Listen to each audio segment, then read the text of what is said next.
Eu sou o evangelista Clebson, você está no canal EBD Clebson Silva.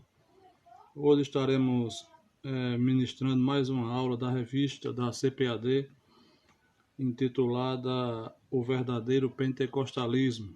Antes de nós começarmos a nossa aula, quero convidar a você a se inscrever no canal.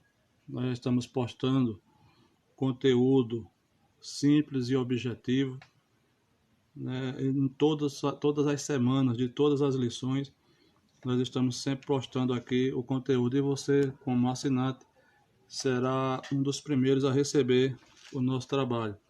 E também serve também como incentivo, para que você possa nos incentivar a mantermos o nosso canal e cada vez mais nos esforçarmos para fazer um trabalho melhor, porque o intuito é que você cresça, que nós cresçamos juntos no conhecimento da palavra de Deus.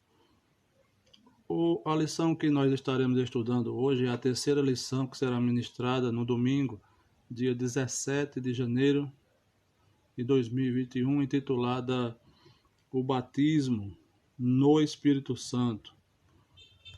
O texto áureo na nossa lição diz: porque na verdade João batizou com água, mas vós sereis batizados com o Espírito Santo não muito depois desses dias.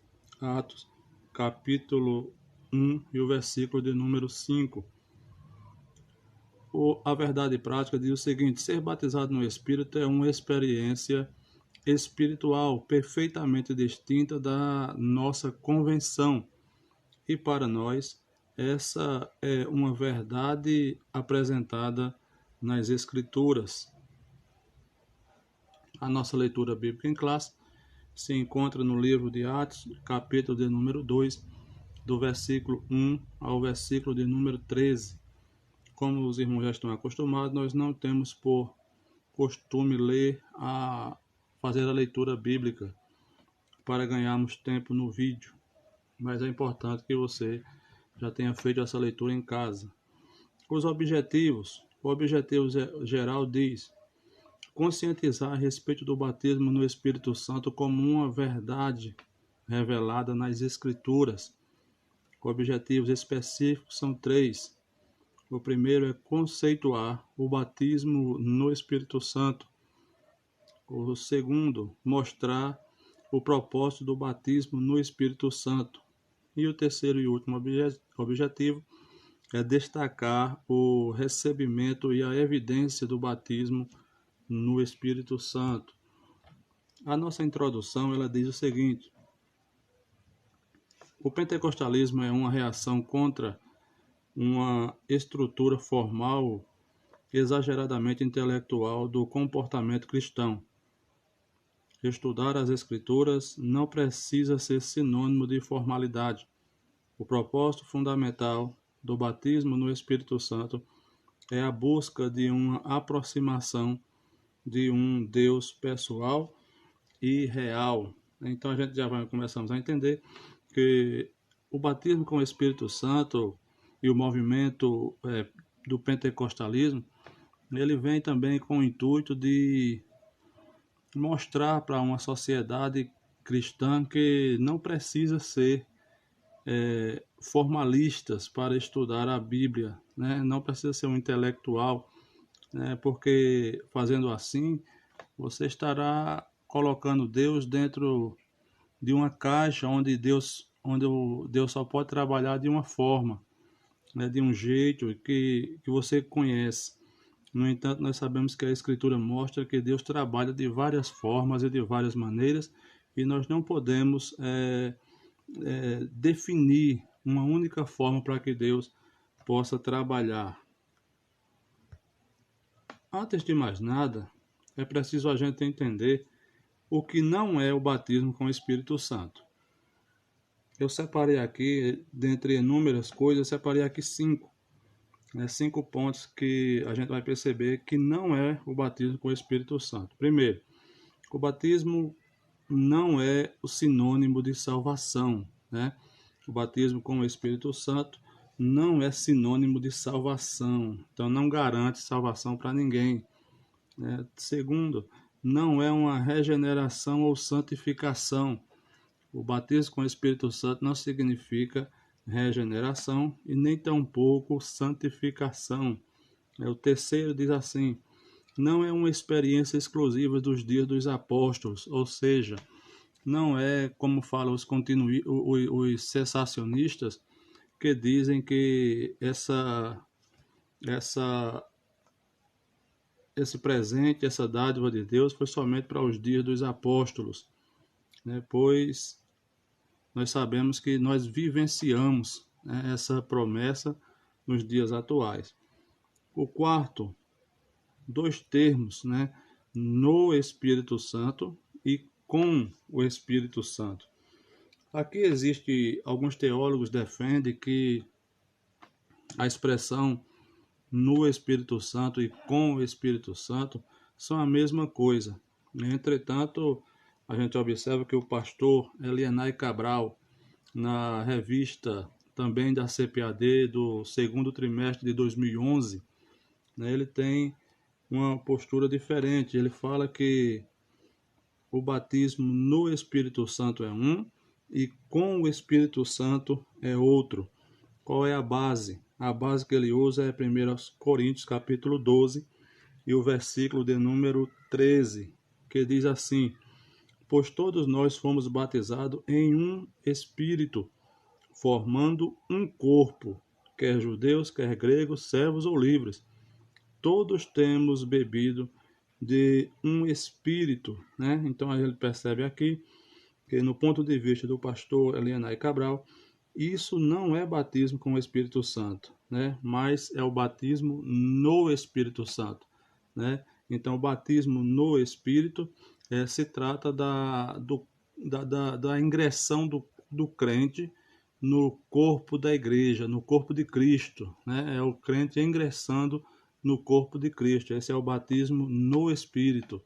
E o batismo com o Espírito é a capacitação extraordinária que esse crente que já está no Espírito, né, no corpo de Cristo, recebe para trabalhar com mais eficácia na obra do Senhor.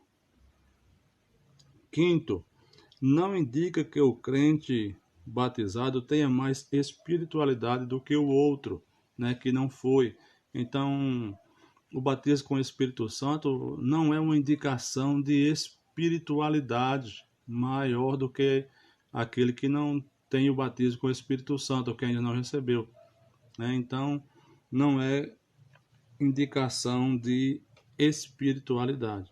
Então, tá aí esses pontos, 5 pontos que nós não podemos relacionar mais porque do tempo do vídeo, para não ficar muito longo.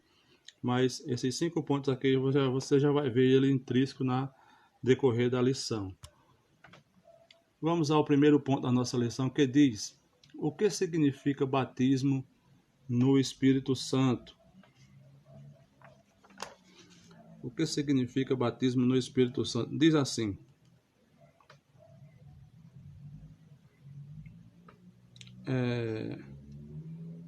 um fenômeno do Pentecostes. O fenômeno do Pentecostes. João Batista anuncia que Jesus é o que batiza no Espírito Santo, né? Mateus capítulo 3, 11, Marcos 1 e 8, Lucas 3, 16, João 1, 33. Vamos ler aqui João 1, 33, que diz assim: eu não o conhecia, mas o que me mandou batizar com água me disse: aquele sobre quem vires descer e permanecer o Espírito, esse é o que batiza com o Espírito Santo. Então, João evidencia que quem batiza o crente com o Espírito Santo é o próprio Cristo, né? É Jesus que batiza com o Espírito Santo. Diz assim: nesse sentido, ser batizado no Espírito Santo, é identificado como receber poder do alto e a promessa do Pai, né? Lucas 24, 49 diz: envio sobre vós a promessa de meu Pai, ficai em Jerusalém, até que do alto sejais revestidos de poder, né? É o Espírito Santo, né, que instiga o crente a buscar, né, o cumprimento da promessa do Pai, né? E o Filho, ele é quem executa, né? Ele é quem executa. Então, ser batizado com o Espírito Santo é uma dádiva sem tamanho, né? Onde mostra aquela intimidade do crente com o Pai, com o Filho e com o Espírito Santo, né? Porque são três elementos para que ocorra o batismo. É preciso ter o candidato ao batismo, é preciso ter o batizador e o meio pelo qual ou no qual o crente é batizado. Então é o Pai, o Filho e o Espírito Santo, né? Vamos lá, vamos dar continuidade. Os discípulos deveriam esperar o seu cumprimento em Jerusalém. Atos capítulo 1, versículo 4 e 5. Não há dúvidas de que a descida do Espírito no dia de Pentecostes é uma referência a esse batismo, né? Então não temos dúvida de que esse acontecimento que ocorreu, né, na igreja primitiva no dia de Pentecostes, não temos dúvidas de que essa descida do Espírito Santo seja o cumprimento da promessa, né? O cumprimento da promessa do Pai que enviaria o Consolador, né? Então a gente já percebemos aqui o que ocorreu. Isso mostra que havia um plano ali, né, de Deus naquela cidade e naquele dia específico, né? Cada culto tem um plano de Deus, né? Muitas vezes a gente sai para um culto, não sabe como vai voltar do culto, mas com certeza Deus tem um projeto e um plano para cada culto, né? Diz mais aqui, isso reforça a ideia, isso reforça a ideia de que cheio do Espírito Santo no presente contexto se refere a ser batizado no Espírito Santo, mas em outras partes do Novo Testamento indica uma vida na plenitude e no fervor do Espírito Santo. Então a gente vai vendo aqui, irmãos, primeira coisa que ocorreu no dia de Pentecostes, diz a Bíblia que todos foram cheios do Espírito Santo, né? Todos foram cheios do Espírito Santo. E a gente percebe que ser cheio, né, é um estilo de vida, por assim dizer, né? É algo que nós levamos cotidianamente, né? Quando o crente é cheio do Espírito Santo, ele não está cheio, ele é cheio, né? E isso há uma grande diferença em estar cheio, que mostra uma condição momentânea, né? E ser cheio, que mostra uma condição permanente, cotidiana, para a vida, né? Então, vamos ver aqui o que diz Atos 7:55 diz: mas ele, cheio do Espírito Santo, fixando os olhos no céu, viu a glória de Deus. Tratando-se aqui de Estevão, né, quando foi apedrejado, Estevão era cheio do Espírito Santo, que o seu rosto brilhava como se fosse um rosto de anjo, né? E Efésios 5:18 diz assim: e não vos embriaguei com vinho em que há contenda, mas enchei-vos do Espírito, né? Então aqui nós percebemos que nesse contexto o ser cheio no dia do Pentecostes, né, mostra o derramamento, né, do Espírito Santo.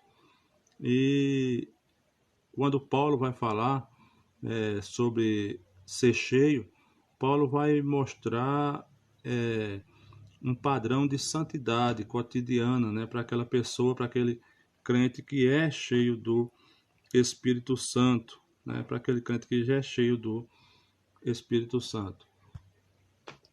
1.2 Duas bênçãos distintas. Duas bênçãos distintas. Quem nasceu de novo tem o Espírito Santo. João 3:5-8. Essa verdade é ensinada com clareza no Novo Testamento. O Espírito habita em todos os crentes em Jesus, sejam eles pentecostais ou não. 1 Coríntios 3,16. Quem não tem o Espírito não é cristão. Romanos 8:9 diz assim: vós, porém, não estáis na carne, mas no Espírito, se é que o Espírito habita em vós. Mas se alguém não tem o Espírito de Cristo, esse tal não é dele, né? Então, o batismo com o Espírito Santo é para quem já aceitou a Jesus, é para quem já é crente, que já aceitou o sacrifício de Cristo, né? E, sendo assim, o mundo ele não conhece esse Espírito Santo e não dá para ensinar, né, a ser batizado com o Espírito Santo. Diz mais aqui: sabemos que a experiência de ser batizado no Espírito Santo é distinta da experiência da convenção, porque os discípulos já tinham a vida eterna e o Espírito antes do dia de Pentecostes. Diz aí João 20:22 e Lucas 10:17. Vejamos o que diz. Voltando os 70 com alegria, dizendo: Senhor, pelo teu nome, até os demônios nos se submetem. Mas não vos alegreis, porque o Espírito se vos submetem. Alegrai-vos antes, porque estarem os vossos nomes escritos nos céus, né? Então aqui se trata da comissão dos 70, quando Jesus envia, eles voltam alegres, dizendo que até mesmo os demônios, né, se submetem a eles, né? Jesus fala com eles e diz: olha, vocês se alegrem, não se alegrem com isso, se alegrem porque o nome de vocês já estão escrito no livro da vida, né? Então, antes do batismo com o Espírito Santo, antes do dia de Pentecostes, os discípulos já tinham sim o nome escrito no livro da vida, né? E já eram salvos, né? Já tinha a convicção da salvação, né? Então, era, como diz aqui a nossa lição, o batismo com o Espírito Santo é uma ação distinta, né? Distinta da experiência da convenção. Ser salvo é uma coisa, e ser batizado com o Espírito Santo é algo que vem após a convenção ou até mesmo no ato da convenção, mas é preciso ser convertido, né, para que o Espírito Santo possa vir sobre essa pessoa. Sabemos que a experiência de ser batizado no Espírito Santo é distinta da experiência da convenção, porque os discípulos já tinham, né? Então é isso que nós já lemos agora há pouco. Vamos dar continuidade. Todos os presentes no cenáculo, por ocasião da descida do Espírito, eram crentes, e isso confirma nossa doutrina pentecostal de que a bênção de ser batizado no Espírito Santo é distinta da convenção, distinta da conversão. Veja aí o que diz João 14:17. Mas o Espírito da verdade, que o mundo não pode receber porque não o vê nem o conhece, mas vós o conheceis, pois habita convosco e estará em vós, né? Isso aí é João capítulo 14 e o versículo de número 17. Então já fica claro, né? Claro e que o batismo com o Espírito Santo, ele é uma dádiva, ele é um dom presente dado por Deus aos crentes, né? O mundo não pode conhecê-lo, né? Nem tão pouco como a gente vê aí em algumas igrejas carismáticas, chamadas carismáticas, que ensinam, né? Ensinam os crentes, os seus congregados a falar em línguas estranhas, né? Dar cursos para falar em línguas estranhas. Isso é um absurdo, né? Porque o ser humano não pode ensinar a outro aquilo que vem do céu, né? Somente o Espírito Santo é quem concede essas línguas estranhas, né? Nós vemos nas Escrituras que o Espírito dava o dom conforme ele mesmo distribuía, né, conforme a sua vontade, né? Então, é uma bênção distinta, né, da salvação. 1.3. Conceito teológico. Conceito teológico. Ser batizado no Espírito Santo inicia o crente no serviço e não na salvação. Isso significa ser revestido do poder do alto e diz respeito à capacitação dos crentes em Jesus para a expansão do Evangelho e a edificação espiritual. Lucas 24:49 diz: Envio sobre vós a promessa de meu Pai, mas ficai na cidade até que do alto sejais revestido de poder, né? Em resumo, o batismo com o Espírito Santo é uma capacitação sobrenatural, né, para tornar o trabalho do crente mais eficaz, né, no sentido de ganhar almas para o reino de Deus, né? Trata-se de uma experiência que ocorre após ou junto à regeneração, Atos 9:17, também Atos 10:44 a 48. Todas as promessas sobre o batismo no Espírito Santo se cumprem integralmente no derramamento de Pentecostes e continua até a atualidade, né? Atos 2:39, no discurso de Pedro, né? Olha o que ele diz: a promessa diz respeito a vós e a vossos filhos e a todos os que estão longe, a tantos quanto Deus nosso Senhor chamar, né? Então a gente já observa aqui que o batismo com o Espírito Santo é um revestimento, né? E é para todos os crentes de todas as épocas, né? Não é o batismo com o Espírito Santo, nós já vimos também que não é a regeneração, né? A confirmação de Pedro, né? A gente vai observar Pedro antes e depois do batismo, né? Desse revestimento de poder, né? Olha só o que é que acontece. Pedro negava, né? E Pedro se escondia para não morrer, né? Após o batismo com o Espírito Santo, Pedro sai do cenáculo, né? E brada com um discurso que impacta o coração dos seus ouvintes, e mais de 3.000 almas se convertem com aquele discurso, né? Com aquele discurso. Então, o batismo não é uma experiência apenas da igreja primitiva, né? Não é uma experiência apenas da igreja primitiva. Então, nós vivenciamos isso na nossa atualidade, na nossa igreja. Muitos crentes têm tido esse privilégio de receberem o batismo com o Espírito Santo.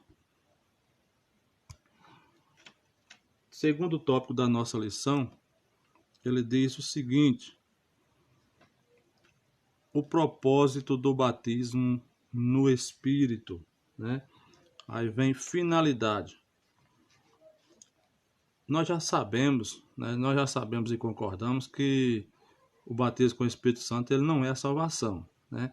E ambas as experiências são coisas distintas, né? Como o verdadeiro pentecostal, fundamentada de maneira robusta no Novo Testamento. Então, é necessário saber qual é o propósito desse batismo, qual a finalidade do batismo com o Espírito Santo, né? O propósito central é a capacitação do Espírito para o serviço divino, tais como, primeiro, o poder para uma vida santa e serviço eficaz, né? Segundo, a pureza ou a santificação simbolizada pelas línguas de fogo. Terceiro, o revestimento pleno do poder de Deus, né? E todos foram cheios do Espírito Santo. E o quarto, a proclamação ou o testemunho de Cristo, né? Atos capítulo 1 e o verso 8, concedido de várias formas pelo Espírito, né? Segundo o Espírito Santo lhes concedia que falassem, né? Então, aqui é uma capacitação, né? Essa capacitação ela vem do grego dynamis, né? Que é impactar, né? É algo com muita força, né? Com muita força que vem fortalecendo, né? Então, nós entendemos que o principal propósito da capacitação do batismo com o Espírito Santo é uma capacitação sobrenatural, né, para o crente ganhar almas para o reino, né? Entretanto, tem também uma segunda visão. Por quê? Porque os discípulos, eles antes do batismo com o Espírito Santo, eles já ganhavam almas, eles já expulsavam demônios, e eles já tinham ousadia, eles já tinham um Espírito Santo na sua vida, né? A gente observa lá em Lucas capítulo 10, do versículo 17 a 20, os discípulos voltando com alegria e falando para Jesus que até os espíritos imundos se submetiam a eles pelo nome de Jesus, né? Então, o que era que estava faltando que esse revestimento trouxe para eles? A outra linha de pensamento fala que não somente o trabalho, não somente a eficácia na pregação, mas também a eficácia do amor, né?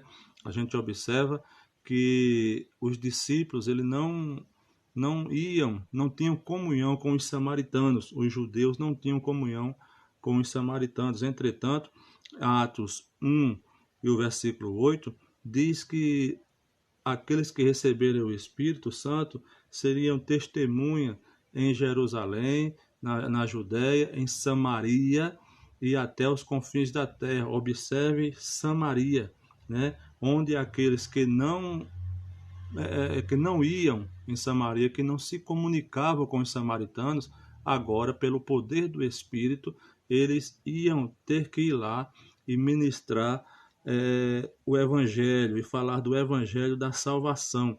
Então, era uma capacitação sobrenatural também para o exercício do amor, né? Para o exercício do amor na obra de Deus. 2.2 A capacitação do Espírito é de conhecimento de todos, é de conhecimento da maioria que a ideia do termo batismo é imersão. Ser batizado significa ser mergulhado, né? Então nós vemos aqui que tem algumas igrejas, algumas denominações que usa a forma de aspersão, né, para os seus batismos, né? Nós, da Assembleia de Deus, usamos a forma por imersão, visto que a palavra significa imergir,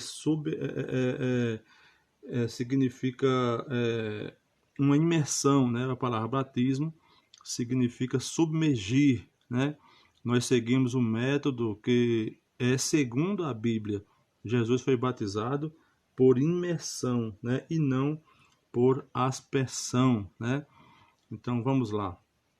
As expressões como derramar o Espírito sobre os irmãos e as irmãs, ou serem cheios do Espírito Santo para se referir ao batismo no Espírito Santo, podem lançar luz sobre o propósito dessa promessa, pois ser imerso significa capacitação, Efésios 3 e 5, Atos 1 e 8, para profetizar, né, em Atos 11, 28, e para realizar milagres, né? Então, essa capacitação que vem pelo Espírito é para a gente entender, né, esse mistério, o mistério da salvação, né, o mistério da promessa de Deus, da oferta do Pai, ofertando o Filho em lugar do pecador, né? Então, esse também é um revestimento, né, para que a gente possa ser capacitado a entender, né? Tem capacitação também para profetizar, né? Atos capítulo 11 e o versículo de número 28 vai mostrar essa capacitação evidenciada também no Novo Testamento e para realizar milagres, né?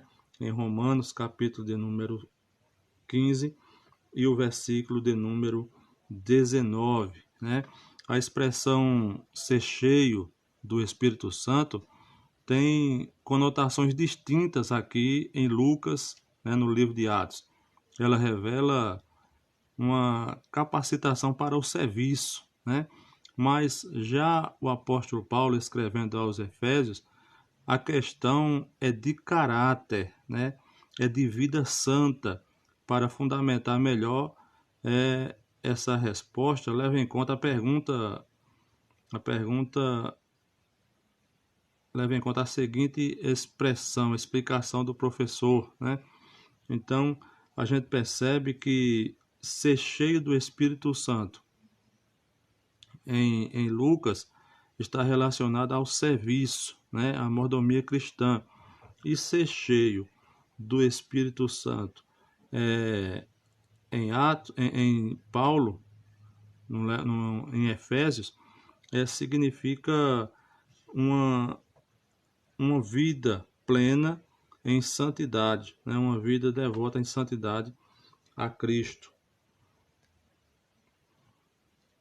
2.3 Uma necessidade real e atual. O Espírito Santo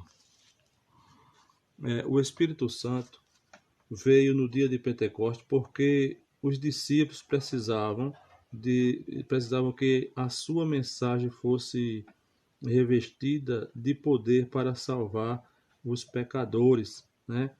Atos 1 e 8 diz assim: mas receberão poder quando o Espírito Santo descer sobre vocês, que serão minhas testemunhas em Jerusalém, em toda a Judéia e Samaria e até os confins da terra, né?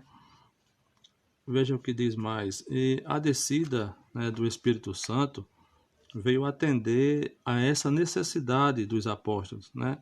Deu-lhes ousadia, né? Eles ganharam ousadia para ministrar o Evangelho, para pregar o Evangelho em Samaria, na Judéia e até os confins da terra, né? Para esse revestimento, ele trouxe uma evidência do poder que tinha o Evangelho, né? Como receber esse batismo? É o Senhor Jesus que batiza, né? E isso a gente vê em Marcos capítulo 1 e o versículo 8 que diz: eu em verdade vos batizei com água, mas ele vos batizará com o Espírito Santo, né? Não há uma fórmula, né? Não há uma fórmula mágica, mas é puramente a ação da vontade de Deus, né? Aqui é a vontade de Deus que que realiza esse batismo em nós, né? Não se recebe o que nunca pediu, né? É preciso pedir, né? A gente nunca vai receber se a gente não pedirmos esse batismo com o Espírito Santo. É algo que é muito difícil até a gente ouvir nas congregações pedidos de orações para sermos batizados com o Espírito Santo, né? Existe também um ato de dizer assim: nós temos que pagar o preço, né? Irmãos, mas a gente vai pagar a quem? A Deus? Quanto está custando, né? Quanto está custando o dom de ser batizado com o Espírito Santo? Não, é dever seu pedir, né? E o Pai vai fazer de acordo com a vontade dele e de acordo com a sua necessidade, visto que não é um selo, não é algo que você precise ser batizado para ser salvo. Não, né? Você vai ao céu, muitos crentes vão se converter, vão viver, vão ganhar almas, vão partir para a eternidade e não vão ser batizados com o Espírito Santo. Isso há algum defeito nisso? Claro que não, né? Continua sendo salvo, continua tendo seu lugar reservado para a vida eterna. Todos os crentes devem buscar essa promessa para a sua edificação e crescimento espiritual. Não existem regras rígidas no Novo Testamento para recebê-los, pois Deus atende a casos individuais de modos diferentes, mas é necessário. Como receber? É necessário o quê? Um arrependimento sincero, ou seja, é necessário esse crente ser, antes de tudo, convertido, né? Antes de tudo, ele precisa ser convertido, né? Outro ponto, precisa ter fé nas promessas do batismo com o Espírito Santo. Ele precisa acreditar que essa promessa ele é participante dessa promessa, né? E outra coisa, é preciso oração e paciência, né?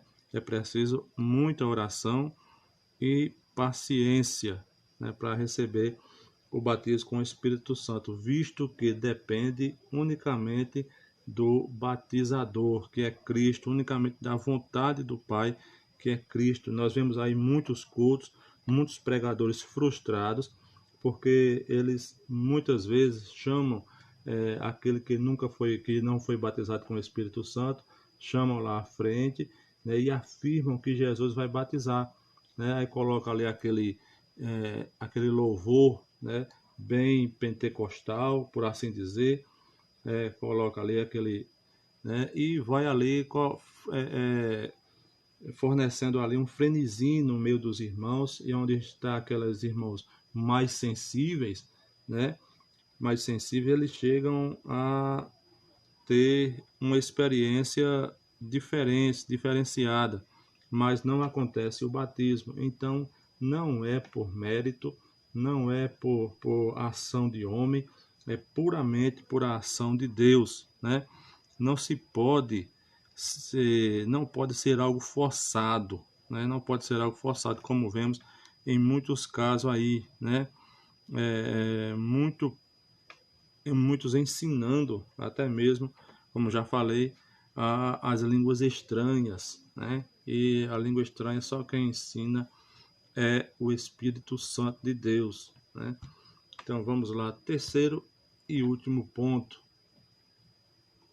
Diz assim: o recebimento e a evidência do batismo no Espírito Santo. As outras línguas. As outras línguas, a glossolalia, são ininteligíveis e uma evidência externa, física, e inicialmente o batismo no Espírito Santo, versículo 4, 3 e 4, mas não só isso, ou seja, em Atos dos Apóstolos, no capítulo de número 2, o que ocorreu? Ali ocorreu alguns milagres ali. O primeiro foi a descida do Espírito Santo, e com a descida do Espírito Santo, a Bíblia diz que foram vistas por ele línguas repartidas como que de fogo, né? A gente observa aí que ele vai falar, antes dessas línguas, veio do céu um som. Observe que a Bíblia não fala de que veio vento. A Bíblia diz que veio um som, como um vento, né? Um som como um vento, né? E logo em seguida vieram as línguas, né? As línguas como que de fogo. Essas línguas que os apóstolos falavam, a primeira coisa que a gente precisa desmanchar, que não é língua dos anjos, né? Muita gente ainda até os dias de hoje acredita que era língua dos anjos, mas se fosse a língua dos anjos, Satanás conseguia discernir aquilo que falamos em línguas, né? Em línguas. Línguas estranhas. Eram estranhas para quem, irmãos? muitas línguas estranhas, a gente ouve aí imitações de batismo com o Espírito Santo, né?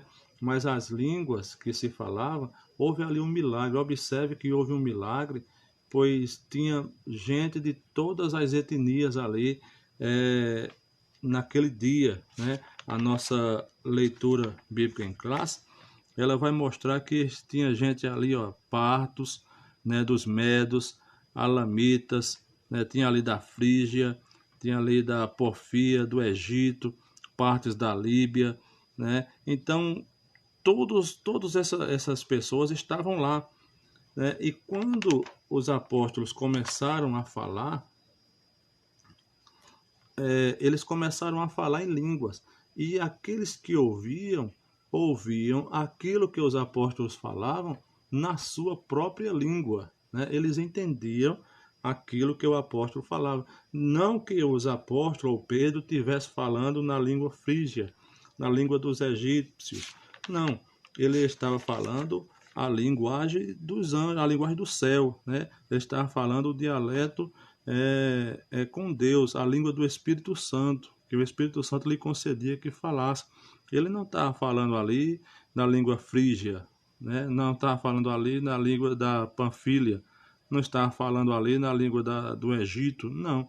Eles é quem ouviu. Então foi um milagre, né, das línguas que veio e também nos ouvintes que ouviam a sua no seu idioma, né, no seu idioma. Então é algo fantástico e maravilhoso. Note que a nossa declaração de fé das Assembleias de Deus acredita, mas somente a evidência inicial, pois há evidências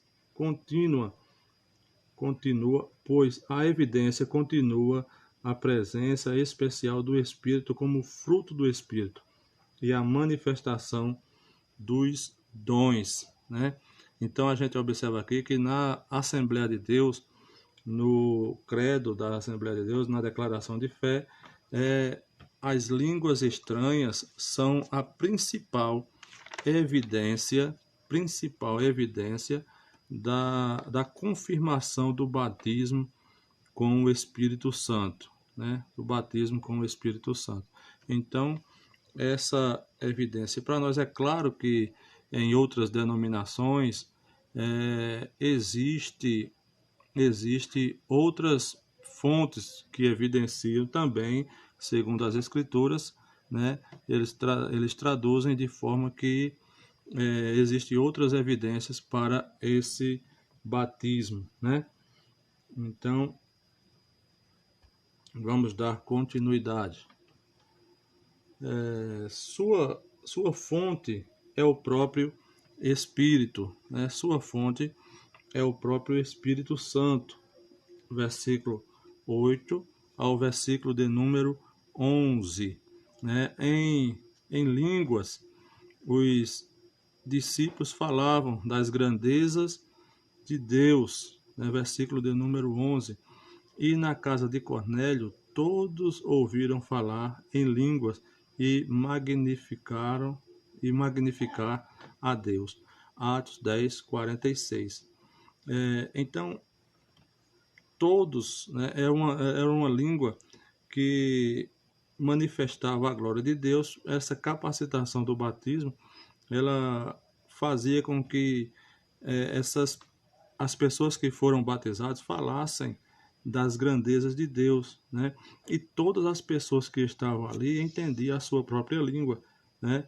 Atos capítulo 2 e 8 diz: Então, como os ouvimos cada um de nós em nossa própria língua materna. Ou seja, era um milagre da glossolalia, onde o Espírito Santo colocava a língua e as pessoas ouviam na sua própria língua, né?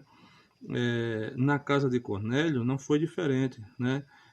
Os ouviram, diz assim, 10:46, os ouviram falar em línguas e magnificar a Deus, né? Então, é a primeira evidência, né? A primeira evidência do batismo com o Espírito Santo, né? A primeira evidência, as línguas evidenciam, né? Inicial é a evidência inicial e não é um caso isolado, né? Não é um caso isolado. Então a gente percebe todas essas maravilhas em Atos capítulo 10, o versículo 47, quando a gente vê que Pedro estava na casa de Cornélio e o Espírito Santo desceu ali e encheu todos que estavam presentes, né? Todos os que estavam presentes. E eles começavam a glorificar o nome do Senhor. A função 3.2, função das línguas, né? Função das línguas. Elas sinalizam a presença do Espírito.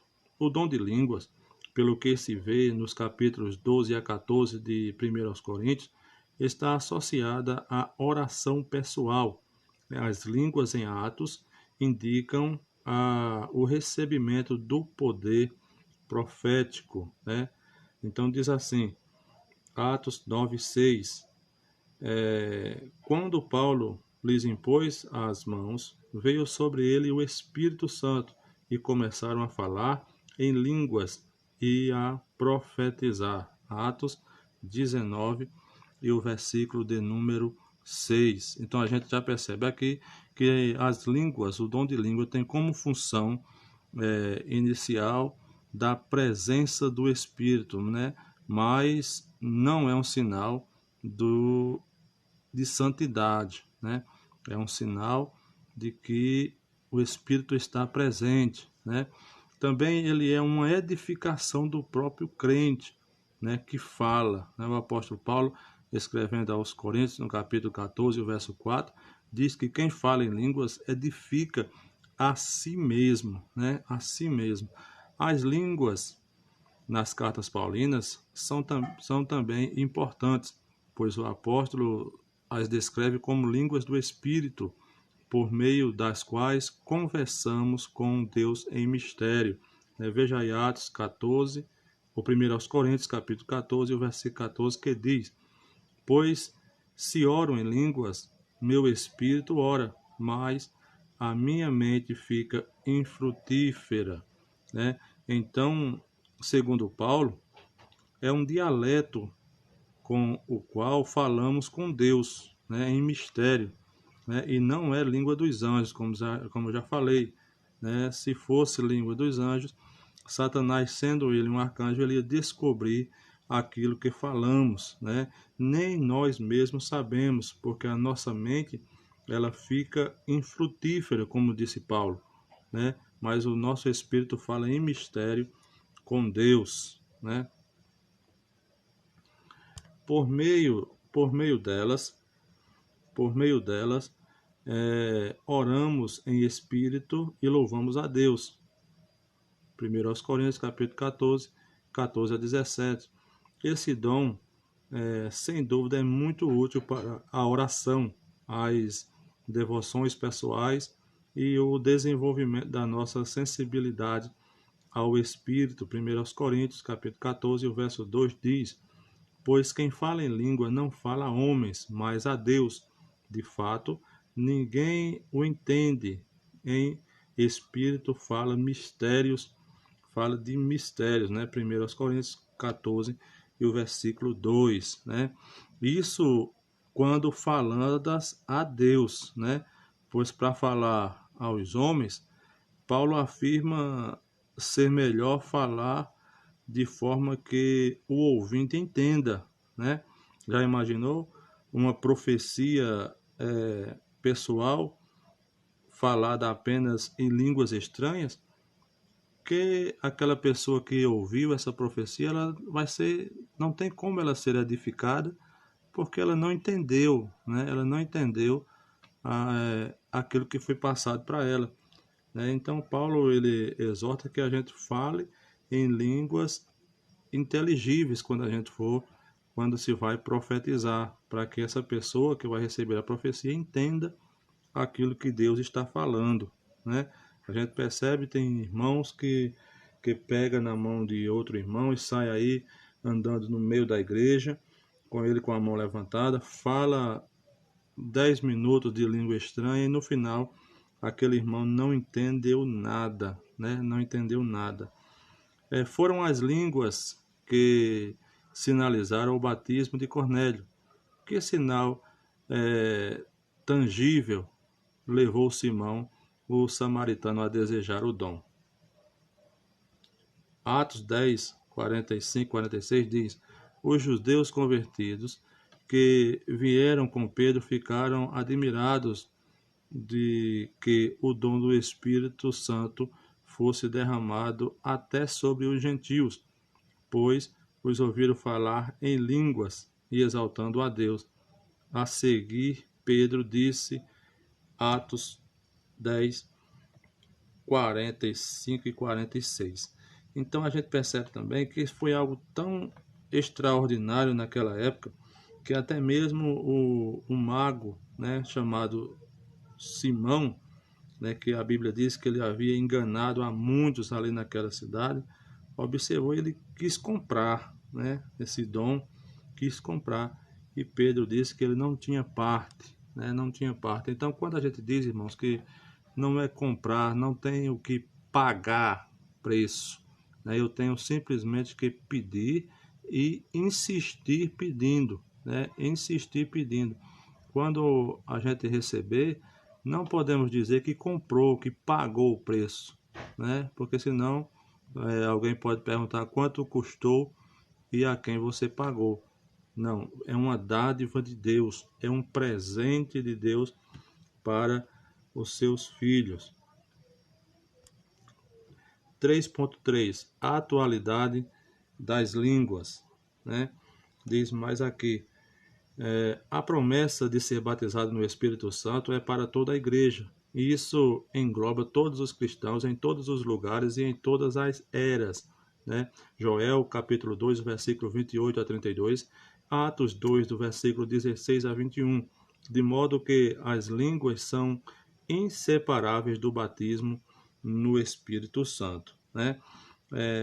Inseparáveis como evidência, né? Há relatos de pessoas que falaram uma só vez e nunca mais falaram em línguas estranhas, né? Falaram em línguas.